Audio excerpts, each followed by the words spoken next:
বাংলাদেশ সহ দক্ষিণ এশিয়ার প্রায় সব দেশ থেকে ভারতপন্থী সরকার কেন বিদায় নিচ্ছে সেটা নিয়ে এখন দেশটিতে অনেক কথা হচ্ছে।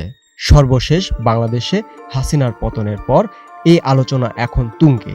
অথচ মোদি পররাষ্ট্রনীতির মূল কথা ছিল নেইবারহুড ফার্স্ট বা প্রতিবেশী প্রথম। ভারতের বিখ্যাত সাংবাদিক সুশান্ত সিং এই প্রসঙ্গে বলেন, প্রতিবেশীদের সঙ্গে ভারতের সম্পর্ক বাধা হচ্ছে প্রধানমন্ত্রী নরেন্দ্র মোদীর রাজনীতি। বাংলাদেশে শেখ হাসিনার মতো অজনপ্রিয় সরকারকে মোদী সরকার সমর্থন দিয়ে গেছে। ভারত এমনটা করেছে দক্ষিণ এশিয়ার সব দেশেই, আর এ কারণে এমন দুর্ভাগ্যজনক পরিণতি।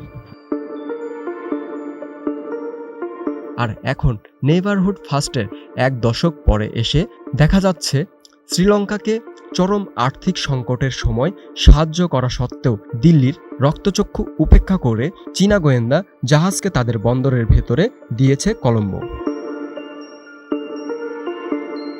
নেপালেও ক্ষমতাতে আসেন কেপি শর্মা ওলি, যিনি কঠোর ভারত বিরোধী বলে পরিচিত। মালদ্বীপেও গত বছর ভারতপন্থী একটি সরকারকে হটিয়ে নির্বাচনের মাধ্যমে ক্ষমতায় এসেছেন মোহাম্মদ মুইজু, যিনি প্রেসিডেন্ট হওয়ার পরই তার দেশ থেকে সব ভারতীয় সেনা সদস্যকে সরিয়ে দিয়েছেন। কোনো রাগঢাক ছাড়াই মুইজু চীনের দিকে ঝুঁকেছেন। এমনকি যে ভুটান সামরিক, বৈদেশিক বা অর্থনৈতিক প্রায় সব ক্ষেত্রে ভারতের ওপর নির্ভরশীল, তারাও চীনের সঙ্গে আলাদাভাবে সীমান্ত আলোচনা শুরু করেছে।